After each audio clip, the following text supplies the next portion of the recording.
योग में छठा अंग है धारणा। इसके विषय में कुछ बातें समझेंगे। धारणा पहले से मौजूद है, तो कुछ धारणा करना नहीं होता है, कुछ अलग से लाना नहीं होता है। इन्हीं रची बसी सारी धारणाओं को एक-एक करके उखाड़ फेंकना, इनका समापन करना, इनको अलविदा कहना ही धारणा में पुष्ट होना, धारणा में तैयार होना कहते हैं। इसको थोड़े से उदाहरण से समझेंगे। किसी के जीवन में कोई लड़का आ गया या लड़की आ गई, प्रेम मोहब्बत हो गया, अच्छी बात। अब किसी वजह से वो चले गए, उनका रिश्ता टूट गया। तो अब जो अंदर बैठी धारणा है, वो उस परिस्थिति में नहीं जाना चाहती है जहाँ द्वेष हो, जहाँ दुख हो, जहाँ संताप हो। वो राग चाहती है कि ऐसा ही हो, बस बस सुख मिले।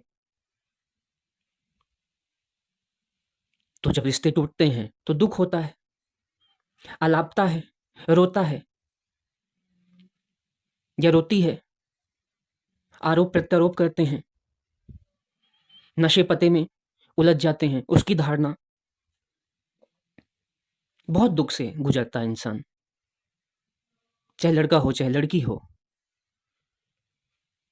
जब विद्या जागने लगती है, ध्यान करता है, तो जितनी भी धारणाएं बना के बैठा हुआ है, संस्कारों के माध्यम से गठित करके बैठा हुआ है, तो विद्या जाग गई, प्रज्ञा जाग गई। तो देखेगा, ये लड़की मेरे जीवन में आई, ये लड़का मेरे जीवन में आया, बड़ी सुखद स्थिति है, ऐसा लग रहा है जैसे सावन आया। अब किसी वजह से टूट गया, तो ऐसा लग रहा है जैसे पतझड़ आया। अरे तो इस व्यक्ति का धन्यवाद, कृतज्ञता से भर जाएगा कि इस व्यक्ति ने मुझे जीवन की सच्चाई दिखा दी, दुख भी दिखा दिया, सुख भी दिखा दिया, और उसमें मैं कैसे लोट पलोट लगाता हूँ वो भी दिखा दिया। जब राग जागा तो राग में कितना सुख हो रहा था वो भी देख लिया। अब जब जा रही है या जा रहा है तो कितना दुख हो रहा है ये भी देख लिया। क्योंकि विद्या है तो देखने की क्षमता है, तो अब रोता धोता नहीं, कृतज्ञता का भाव जागता है, प्रेम का भाव जागता है कि इस व्यक्ति ने मुझे जीवन की सच्चाई दिखा दी, इसका धन्यवाद, इसका मंगल हो। हमारे साथ पूरी यही समस्या है कि हमारे पास विद्या नहीं है, और विद्या ना होने की वजह से आरोप प्रत्यारोप, एक दूसरे पे छीना झपटी, एक दूसरे पे क्रूरता, और फिर नशा पता, आत्महत्या और मर्डर, यहाँ तक चीज़ें चली जाती हैं। स्कूल के पुस्तकों से ये ज्ञान नहीं समझ में आता है, बुद्धि विलास से समझ नहीं आता है। ऐसा करो, ऐसा नहीं करो, गुस्सा नहीं करो, चोरी नहीं करो, अच्छे बनो, ऐसे नहीं चलता है। धारणाएँ हमारे रग-रग में रची बसी हुई हैं, रग-रग में है हमारे। कैसे चली जाएँगी? जन्मों-जन्मों के संस्कार हैं, कैसे चले जाएँगे? उसके लिए कोई विद्या होनी चाहिए, इसीलिए योग की विद्या बताई गई। अध्यात्म, योग, ध्यान या कहें धर्म, ये सारी चीज़ें एक ही हैं, जो मानव चेतना को इतना ऊपर उठा दें कि वो सुख-दुःख से परे हो जाए। सुख-दुःख को समझकर उनसे निर्लिप्त रह जाए, असंग रह जाए, अनासक्त रह जाए। कितनी ही व्यवस्थाएँ लगी हुई हैं कि ये जो लोभ के माध्यम से भ्रष्टाचार जागता है, उसके लिए राज्य सरकार लगी हुई है, राष्ट्र की सरकारें लगी हुई हैं, ट्रेनिंग्स पे ट्रेनिंग्स होती हैं, व्यवस्थाएँ बनी हुई हैं। लेकिन ये भ्रष्टाचार है कि जाता नहीं।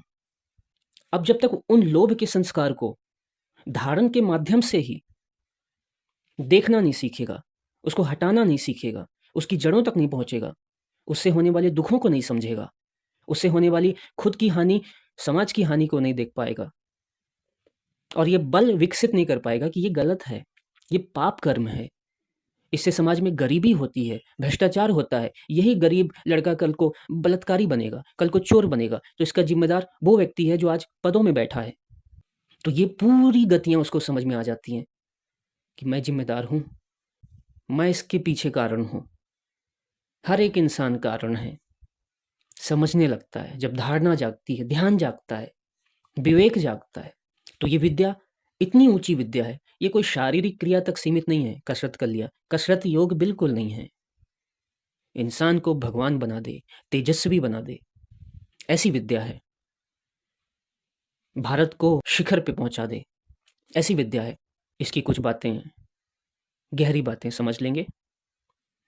जब किसी भी व्यक्ति में धारणा, ध्यान जागने लगता है, तो ये बात घटती है। जैसे मंथन होता है, साधना में जैसे-जैसे पकने लगेगा, जो सबसे पुराने संस्कार हैं, जिनको पत्थर में छेनी मार-मार के बनाया हो, इतने मोटे संस्कार, जो कि कभी नहीं निकलते, रचे बसे रहते हैं, जिनको शायद इस ज़िंदगी में 100 साल लग जाएँ निकलने में। अब क्योंकि विद्या मिल गई है, तो वो जितने भी दबे संस्कार हैं, तेज़ी से निकलेंगे, बहुत तेज़ी से। तो हो सकता है कि जीवन में बड़ा दुःख आ जाए, ऐसी-ऐसी समस्याएँ आ जाएँ, जिससे कि इस व्यक्ति का कोई लेना-देना नहीं। कुछ भी उपद्रव हो सकता है, लेकिन क्योंकि विद्या मिल गई है, तो समझेगा कि कभी कोई संस्कार ऐसा जगा दिया होगा, ऐसा कर्म कर दिया होगा, इसीलिए आज ये देखने को मिला। अब ये संस्कार जागा है, इस संस्कार पे और संस्कार नहीं बनाऊँगा। तो उस व्यक्ति के प्रति या विषय के प्रति या वस्तु के प्रति द्वेष नहीं जगाता है और गाँठें नहीं बाँधता है, तो मुक्त होता चला जाता है। बड़े सौभाग्य की बात है। ये दुःख की, रोने की बात बिल्कुल नहीं है। ऐसे इंसान के बड़े पुण्य होते हैं। कितने मोटे संस्कार निकल गए। जैसे मंथन होता है तो सबसे पहले ज़हर निकलता है। तो अच्छा है ज़हर निकल जाए। तो बड़ी समझदारी से इस बात को समझ लेता है। और फिर जो बाहर करना है, उस हिसाब से अपना आचरण रखता है जल्दबाजी में, उत्साह में, क्रोध में, आलाप में, आरोप प्रत्यारोप में अपने कर्मों को नहीं बढ़ाता, नहीं करता है। पारमार्थिक सत्य को भी समझ रहा है और जो सामाजिक सत्य है उसको भी समझ रहा है और इन दोनों के बीच में समन्वय बना के फिर काम करता है, उतावलेपन में नहीं। यही उसकी पहचान है। बड़ा मंगल होता है, बड़ी शुभ की बात है, बड़ी पुण्य पारमिताएं चाहिए।